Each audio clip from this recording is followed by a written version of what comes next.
sejam bem-vindos a mais uma aula de língua portuguesa. Comigo, professora Márcia Ramos. E professora Alessandra Gomes. Então, a nossa aula é a aula 16.1. E aí você vem, chegando naquela parte combinando com o nosso cenário maravilhoso, Em Busca da Literatura. Vamos entrar agora numa outra fase, um outro momento aí para vocês, terceiros anos. Então, vamos lá. Então, de olho na tela. Como sempre, a gente começa com o texto. O texto vai ser a letra da música, da canção de Oswaldo Montenegro. A lista, você conhece? Depois nós temos as manifestações artísticas, né? A arte das palavras, os textos literários e não literários. Vamos lá, a lista. Faça uma lista de grandes amigos. Quem você mais via há 10 anos atrás? Quantos você ainda vê todo dia? Quantos você ainda vê todo dia? Quantos você já não encontra mais? Faça uma lista dos sonhos que tinha. Quantos você desistiu de sonhar? Quantos amores jurados para sempre? Quantos você conseguiu preservar? Que forte, Alessandra. Olha aí uma grande reflexão em cima aí de a lista, onde fala de quê, pessoal? Faça uma lista de grandes amigos. Como é que você consegue fazer esta análise, esta interpretação? Quantos você ainda vê? As amizades de hoje. Tem algum amigo que faz mais de 10 anos que você conhece?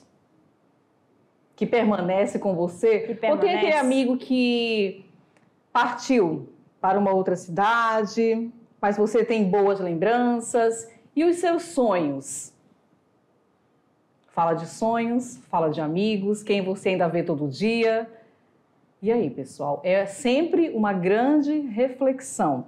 É uma análise daquilo que foi escrito, e muito bem escrito, e que perdura uma vida. Vocês vão envelhecer, eu vou envelhecer, e ela vai continuar ainda fazendo grande sentido. Exatamente, como no nosso caso, Alessandra, né?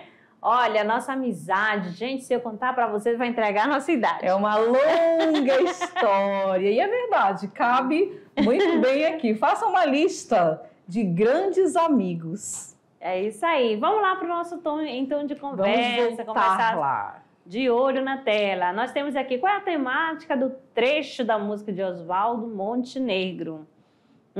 Que tema?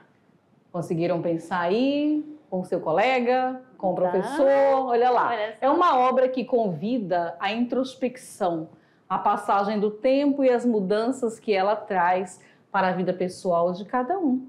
Cada um tem uma história, cada um tem aí os seus amigos que marcam e marcaram, os que ficarão para uma vida com você. Exatamente. Tem colegas, né, que tem a amizade desde lá do jardim da infância. Olha, no meu jardim da infância, lá pré-1, pré-2, jardim 1, jardim 2.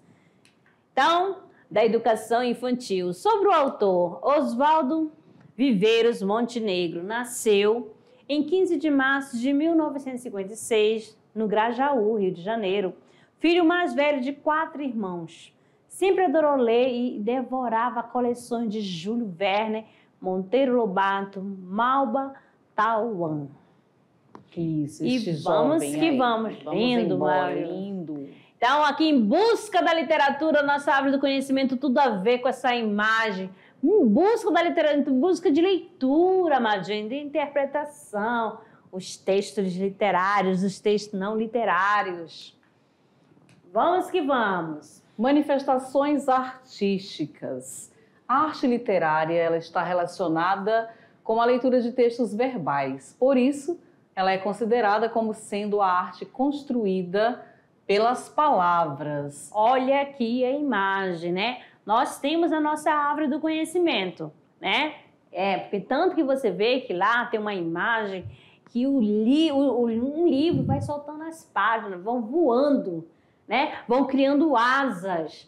Essa é a leitura. Porque você lê, né? Se você é um bom leitor, você vai criando asas. Asas para quê? Para a imaginação, para voar, tá certo? E aqui nesta imagem também, nós temos aqui uma árvore, só que essa árvore tem um tronco, tanto que ele é bem robusto. Ela vem carregada de quê? De quê? Olha só, as folhas são o quê? Livros. Né? E bem, no galho nós temos o quê? Um ninho de passarinho, né? Uma família, que um passarinho no cantinho. Qual a leitura que nós temos de passarinho, de ave?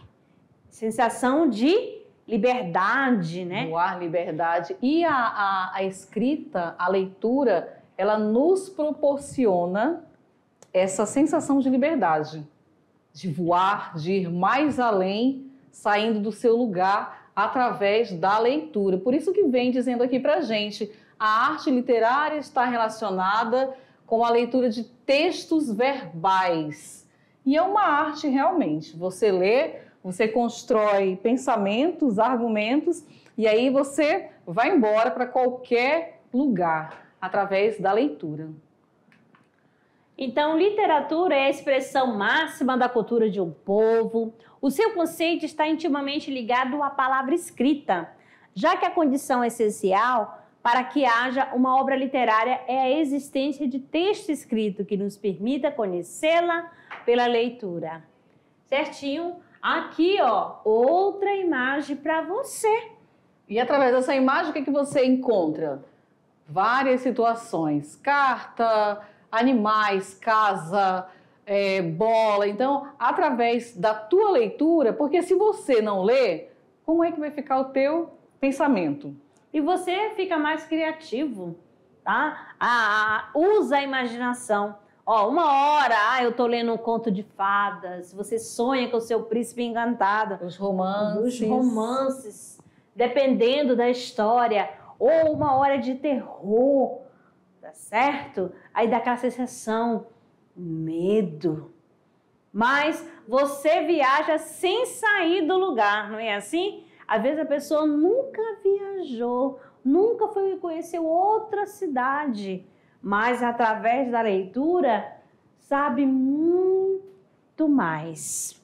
Então, vamos que vamos para mais aqui. Então, nós temos aqui uma das formas de expressão artística. Ao longo dos tempos, os seres humanos foram desenvolvendo diversas modalidades de manifestações artísticas.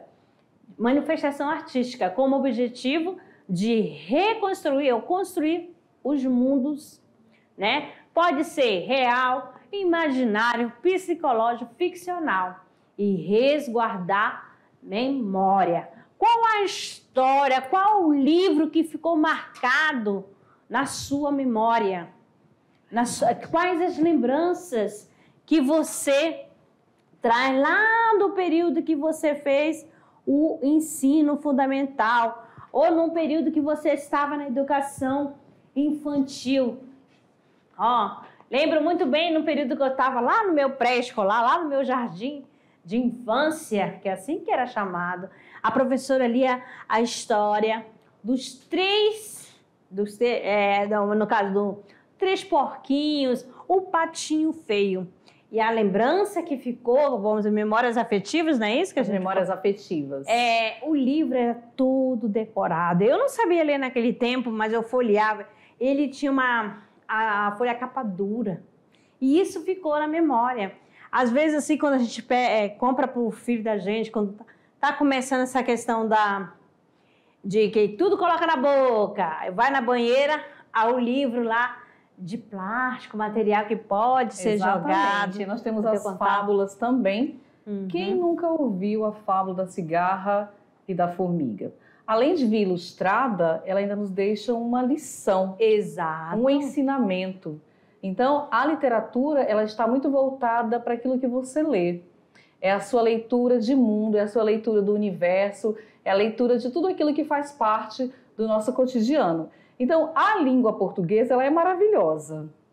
Você sabendo o objetivo, e isso nós trazemos lá da infância. Exato. Seus primeiros passos na leitura, as histórias que eram contadas. Mas ninguém contava a história para mim em casa. Mas e a escola? E o seu momento, terceiro ano, com os seus amigos lá atrás. Então ficam as marcas e partindo daí vem o gosto, a vontade, aguça a sua curiosidade para a nossa literatura.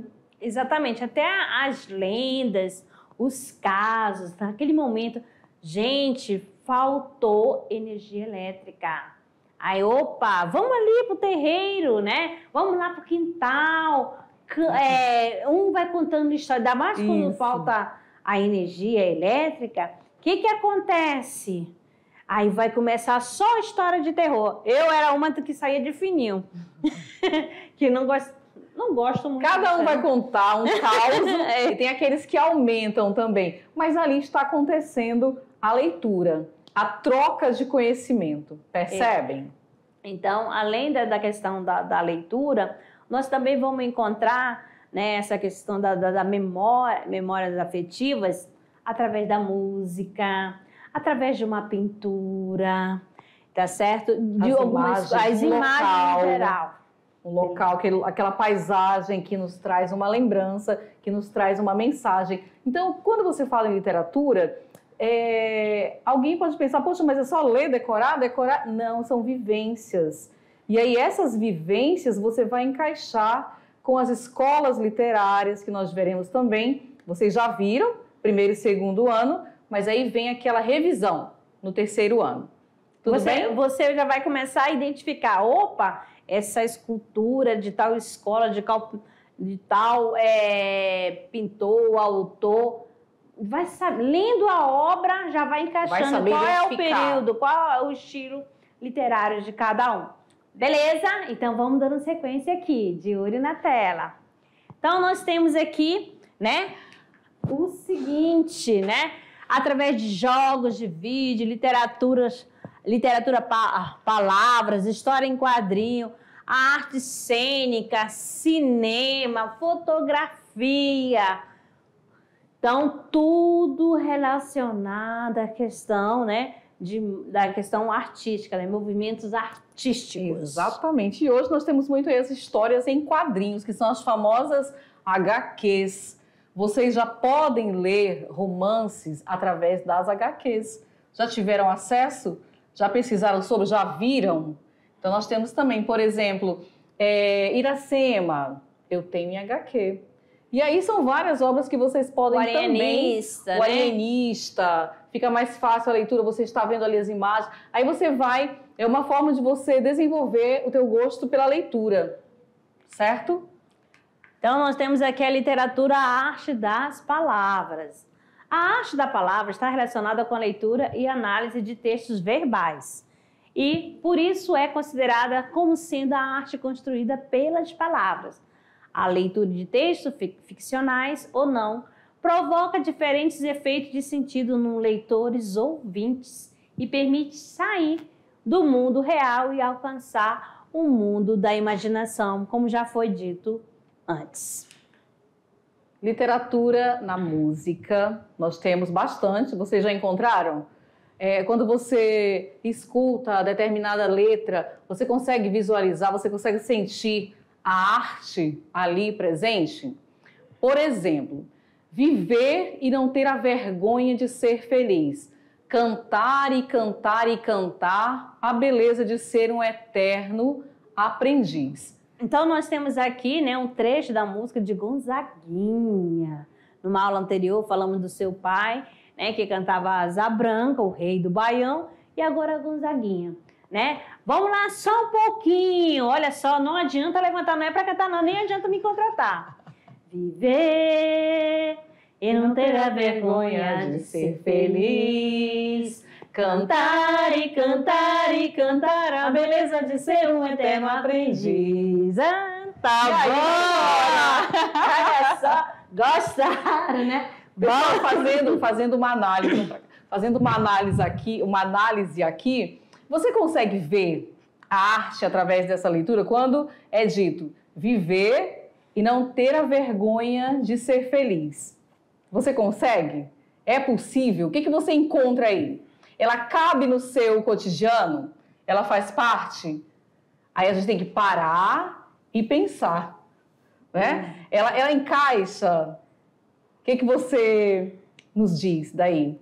Já que nós estamos falando em literatura, a arte das palavras, viver e não ter a vergonha de ser feliz. É o que a gente fez, a gente cantou, né? Aí o aluno lá no cantinho estava falando bem assim, Amadinha, vocês são excelentes professoras como cantoras. Continua dando aula, né? É assim mesmo, mas vamos que vamos. Nós temos aqui mais outro, aqui mostrando aqui na tela para vocês, né? Falando essa questão da arte.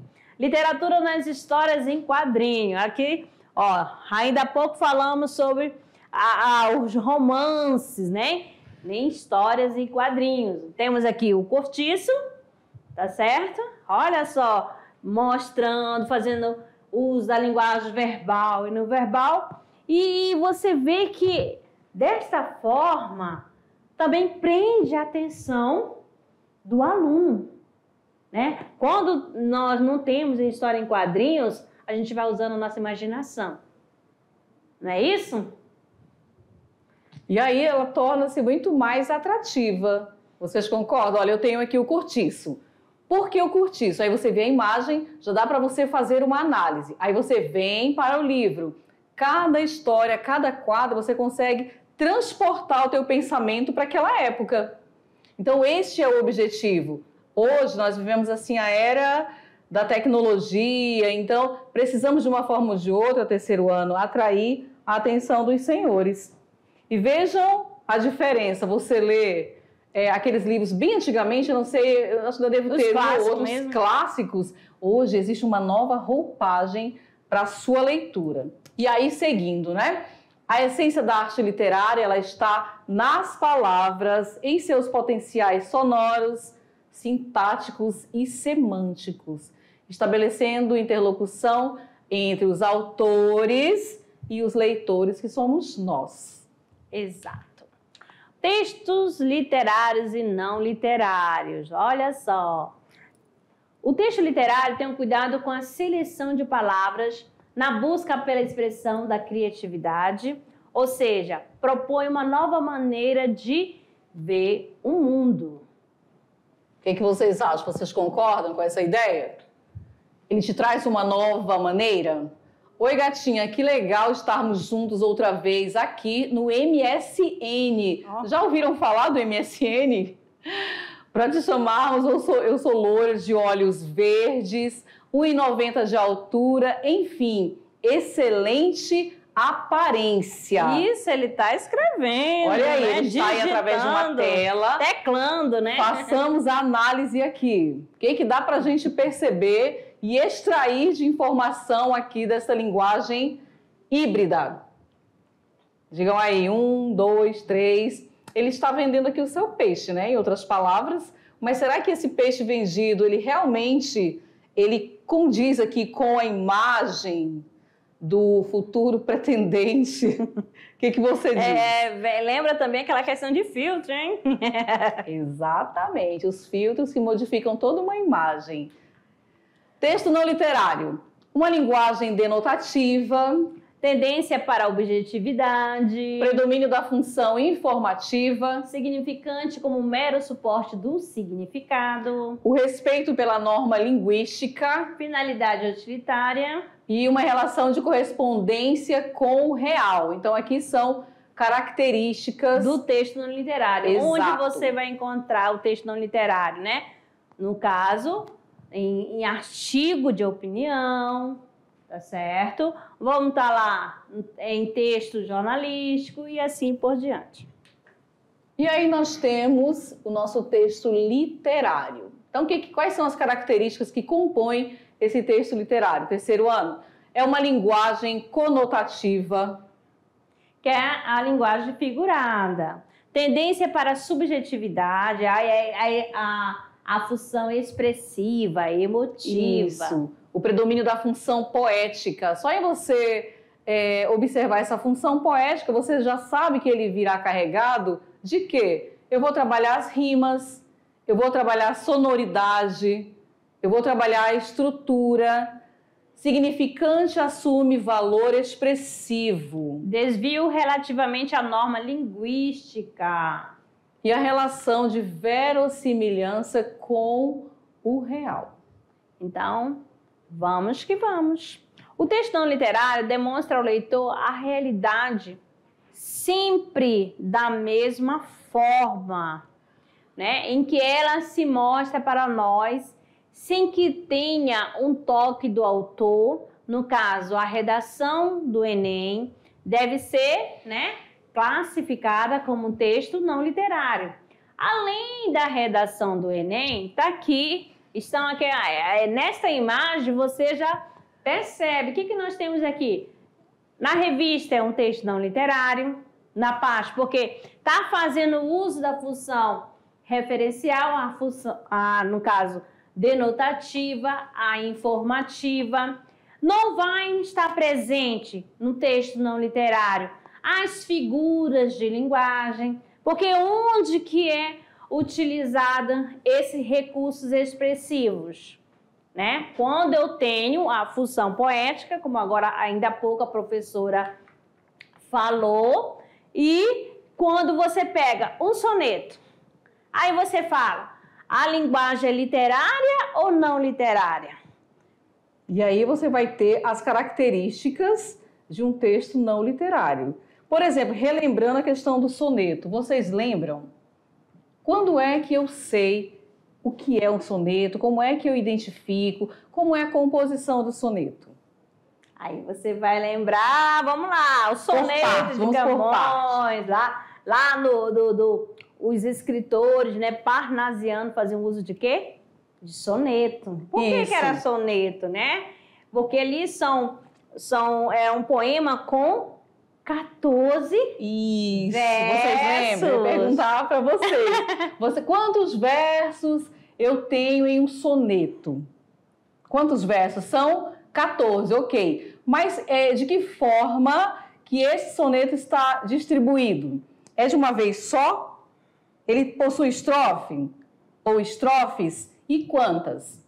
Porque terceiro ano, A, B, C, D, os terceirões aí, vocês precisam estar totalmente conectados agora nessa informação.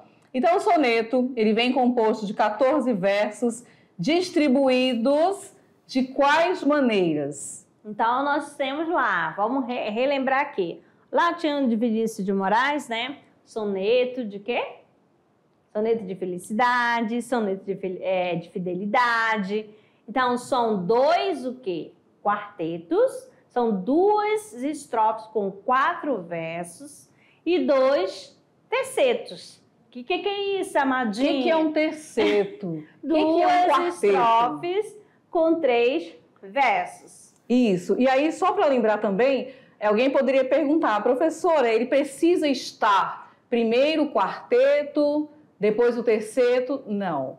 A ordem independe do resultado. Então, assim, você tendo quarteto, terceto, quarteto, é importante que tenha os 14 versos estruturados e bem identificados ali. E aí eu tenho a formação do meu soneto. Mas sempre você vai encontrar, nas formas dos escritores, né, que vão ver duas estrofes com 4 versos. Assim, isso. Normal que a gente coloca aqui para vocês. Às vezes pode ter rimas alternadas, aí você vai lembrar, o que é rima, amadinha? O que é rima? São as combinações, tá certo? E isso falando, aí eu falo, então soneto é um texto literário?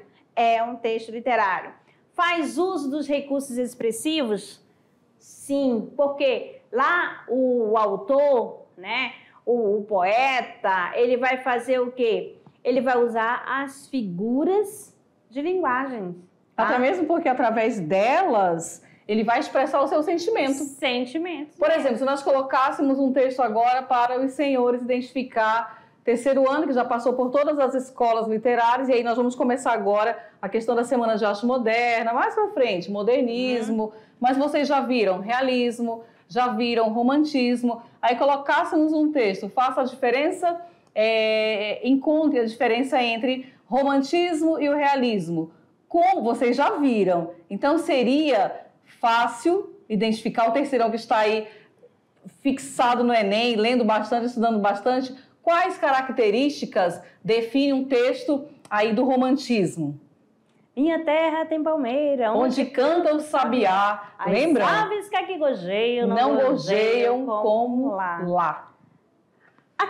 Aquele texto, aquele poema que você recitou logo. Ah, o Amor Demais? Amor Demais. Ah, então vejam bem, Amor Demais. Ah, se eu lhe falasse dos meus dias de poesia, deste meu amor demais. Ah, se eu lhe falasse do encanto, da beleza e do acalanto, que no ouvido guardo vivo até demais. Não diria tudo, não consigo lhe falar no seu ouvido, sem uma lágrima rolar. Eu diria simples, calmamente, que você é tão somente a doçura de um prelúdio de ninar. Então aqui nós temos uma leitura que fala sobre o quê? É um texto literário? É um texto não literário? Ou não literário? Pelo que a gente já falou aqui, reforçando, o texto literário faz uso do quê? Da linguagem conotativa, linguagem figurada. Exato. E o texto não literário, linguagem denotativa, linguagem literal, é informativa, é referencial. Exatamente. E aí quando você começa, se eu lhe falasse dos meus dias de poesia, deste meu amor demais. O que eu tenho aqui, né? Ele vem carregado de quê? Da função, além da... que pena, né, Alessandra, que se tivesse aqui por escrito, a gente ia colocar aqui no fundo e fazer uma análise e mostrar a estrutura. Mas dentro do que ela recitou, já dá para ver a linguagem, né, a função emotiva expressiva. Aí você vai perguntar, como assim, amadinha? Deu para identificar pelas formas verbais utilizadas. Ah, se eu lhe falasse. Olha só, a emoção. Então, aí a voz, né? Aí tá centrado o quê? O emissor. Ligado a quem? A passar a mensagem ao receptor. E quem são os receptores? Vocês, são os senhores. Aí, se tivesse aqui, você está passando, caminhando e de repente você vê um cartaz, né? Ou um aviso, não importa, uma comunicação, não importa. Vende-se esta casa. Então, aluga-se esta casa. E aí? É um texto literário ou não literário? Usou a linguagem denotativa ou afigurada? Isso. E isso é importante, pessoal. Está com objetivo, é isso tudo. Exatamente. Que você tem que analisar. E é importante essa troca, esse bate-papo com vocês, porque enquanto nós estamos aqui colocando esses exemplos, vocês também podem fazer esse momento. Essa troca. Não, professor, eu acho que um texto não literário, ele caminha por aqui. Eu encontro essas características. Então, esse momento é muito bacana da língua portuguesa, porque ela nos permite também que vocês façam essa análise. Que vocês tenham, por exemplo, aí na comunidade, perto da escola, alguma placa. E aí esta placa, por exemplo, que a professora Márcia falou agora, vende-se esta casa. O que nós encontramos ali? Nós temos uma linguagem não literária, Por que eu cheguei a esta conclusão? Percebem? Você vai praticando a aula no dia a dia. Exato. No início da aula, a gente trouxe um trechinho, né, da música de Oswaldo Montenegro, né, de você fazer uma lista. E você percebeu, né, que lá ele estava expressando, faça uma lista de um grupo de amigos que você conhece há 10 anos. E aí? É uma música. Será que nessa música ele usou quais recursos linguísticos? Exatamente. Será que ele quis atingir um público? Qual público? Será que ele conseguiu? Qual a finalidade, do texto? Porque na música, qual o estilo de música que você gosta? se você for analisar a letra da canção. De sofrência. Pois é mais um batidão. Batidão. O que vocês gostam? Então, tudo isso está relacionado à parte da arte literária. Conseguiram pegar essa diferença? E sempre lembrando que é extremamente eficaz que vocês coloquem essas aulas no dia a dia, através das imagens, dos cartazes que vocês encontram pela rua, indo para casa, ou até mesmo no livro.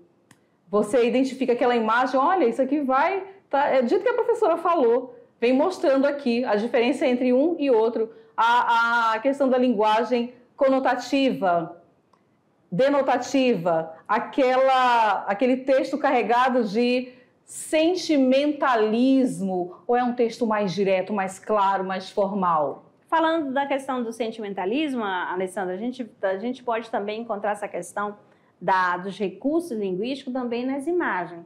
Vamos mostrar essa imagem aqui para vocês, de olho aqui na tela. Aqui nós temos, né, um livro aberto, né? E no centro do livro tem o que brotou? Rosas, flores. Que sensação você sente? Ou melhor, qual é a leitura que você faz?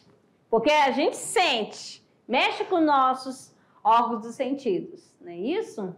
Ou você está insensível?